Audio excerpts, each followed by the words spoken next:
Citan el doctor Julio Chávez, él es abogado constitucionalista, y Mercedes Vázquez, ella es justamente profesora en Ciencias de la Educación. ¿Cómo están? Bienvenidos. Buen día. Muy buen día. Muchas gracias por invitarnos.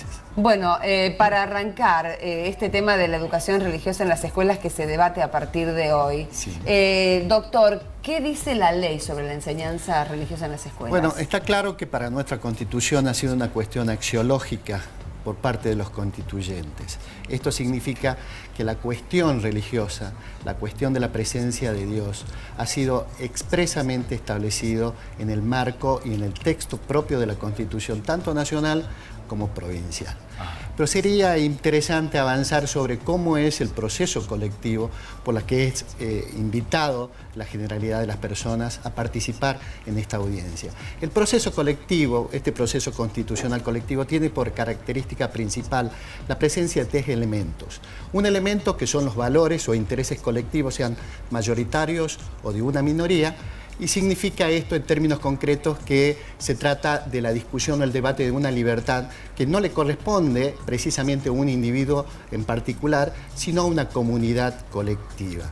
Por otro lado, un elemento técnico o normativo, que es una disposición o legal o una disposición, en este caso del Ministerio de Educación, que regula operativamente esta que es la enseñanza religiosa en los establecimientos públicos.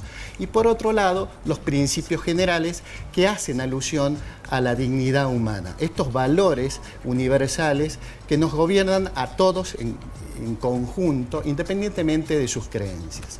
Esto implica entonces una decisión judicial, una decisión colectiva, una decisión constitucional que se transita básicamente por una herramienta que es el dialoguismo, que esto es la apertura de los jueces para escuchar el debate de aquellos aportes que se pueden hacer en una audiencia donde podrán pronunciarse respecto de pareceres o comportamientos sociales sobre una situación en particular, que en este caso es la educación. Bueno, justamente Mercedes va a viajar a la audiencia, ¿no? Eso, como decíamos, de cara a la audiencia, pero un poco para bajarlo a criollo, digamos, así por decirlo llanamente, ¿qué plantea la Constitución Nacional y qué plantea la Constitución Provincial?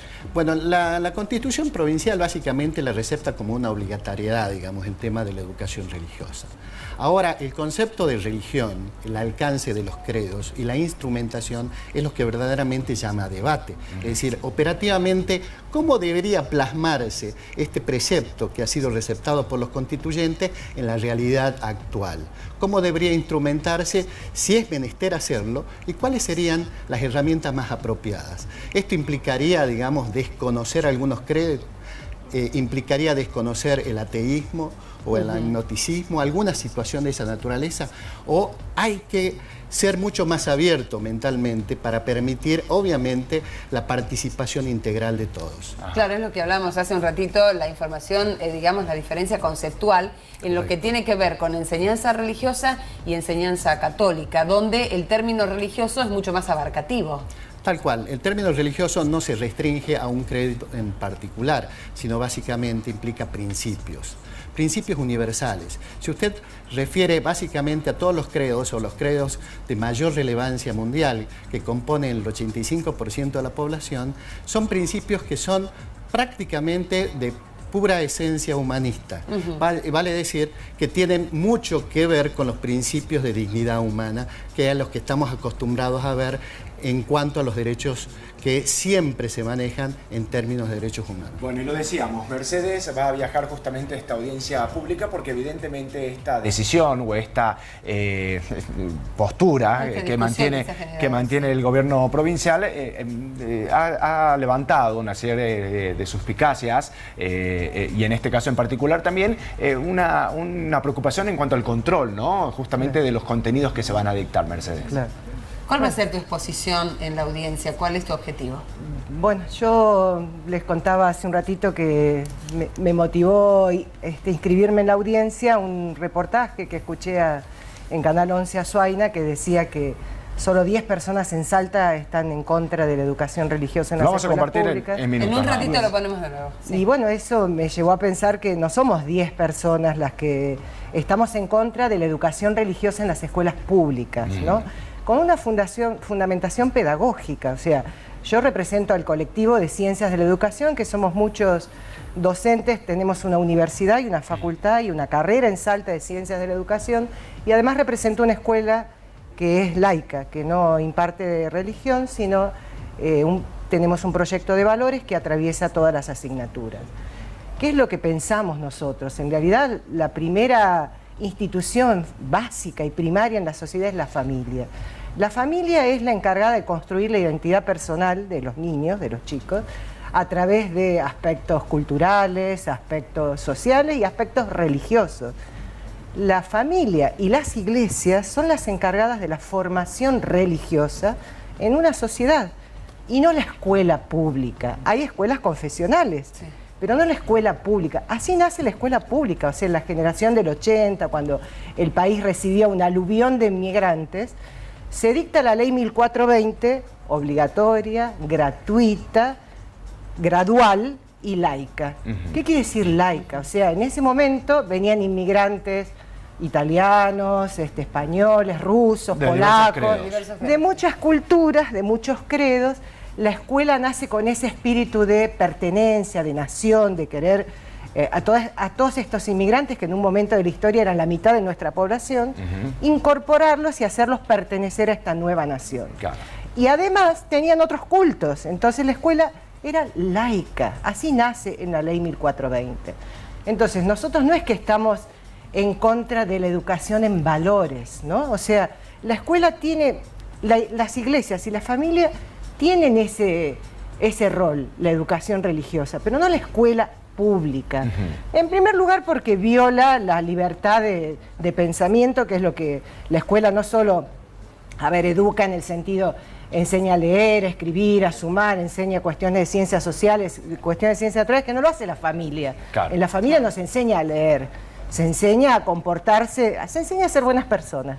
La escuela también acompaña eso, claro, ¿no es cierto? Pero además tiene una función social, una función de aceptar las diferencias, aceptar al otro, aceptar, ser tolerante, el respeto hacia la diferencia. Eso se genera en la escuela, porque uno convive, se aprende a convivir con otros diferentes. Exactamente. ¿No? Bueno, ahora justamente vamos a poner a consideración la entrevista que le hacíamos a Roberto Zuaina, él es titular del COPRODEC, y esto decía sobre la enseñanza religiosa en las escuelas. Ahora lo escuchamos.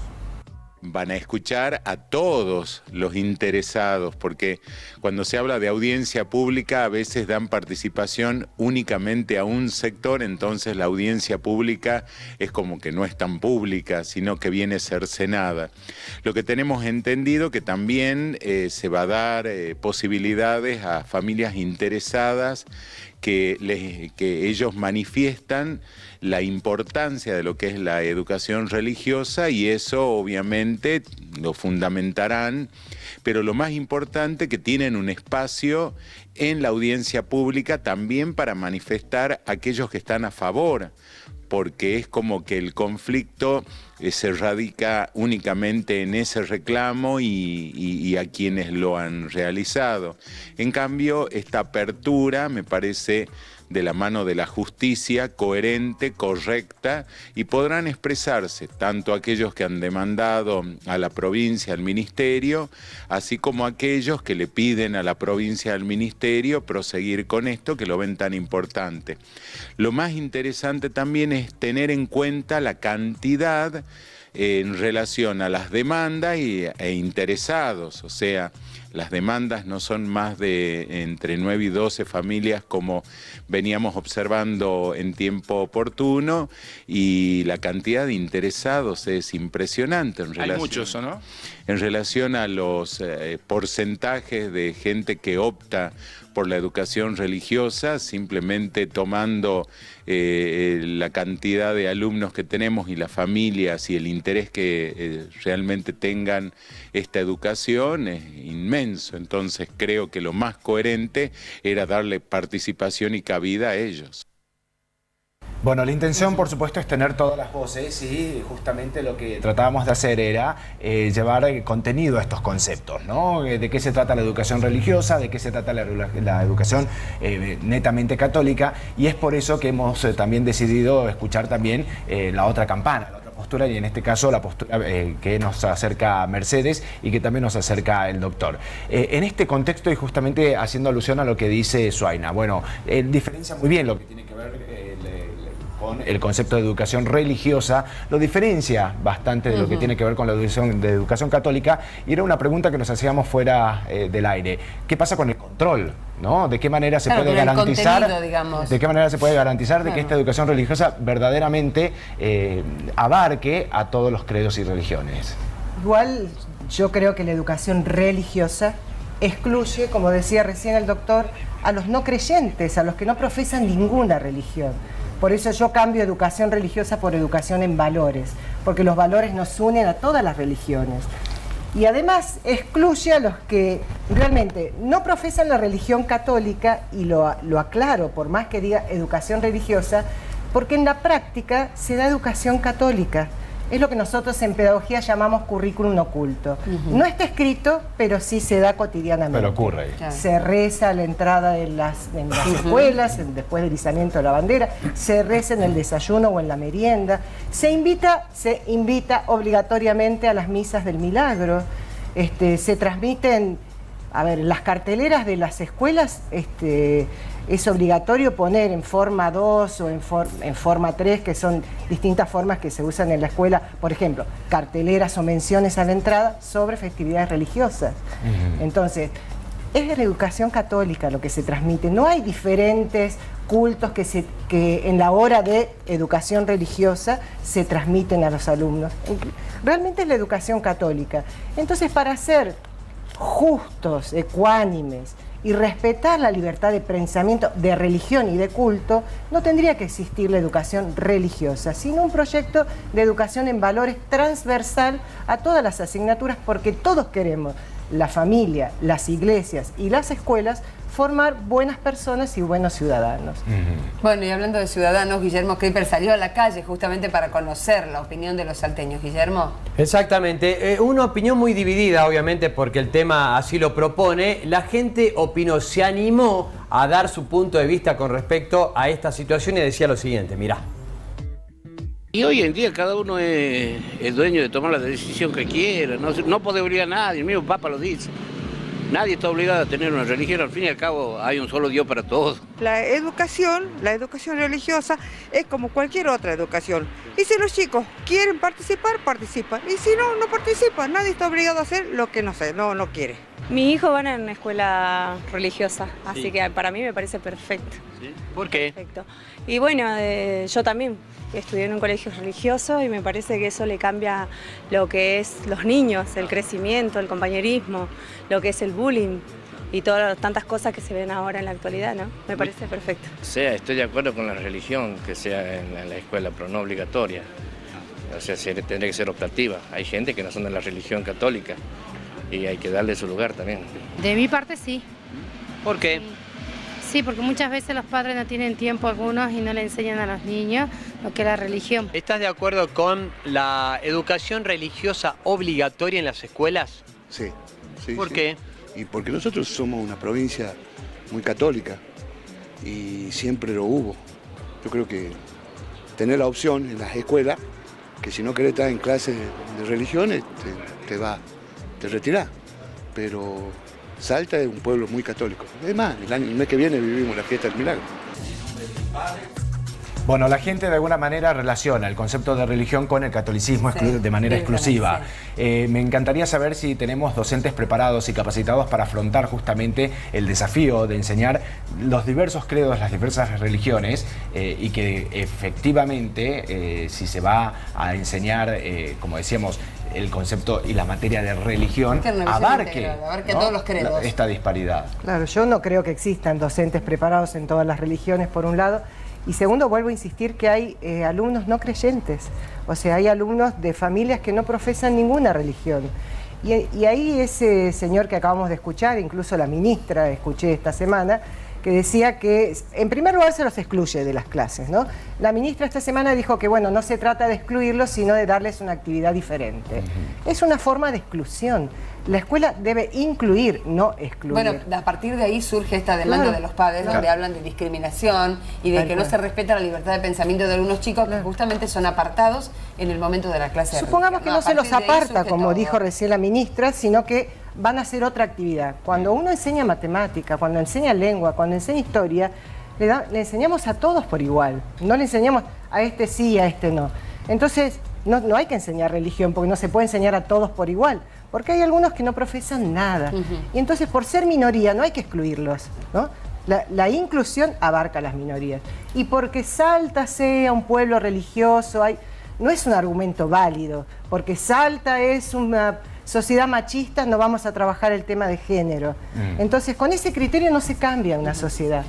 Y desde el punto de vista jurídico, doctor, ¿qué posibilidades hay que ahora la Corte se expida, por ejemplo, con respecto a la Constitución de la provincia de Salta que establece la educación religiosa en las escuelas? ¿Puede declararla inconstitucional a esta medida?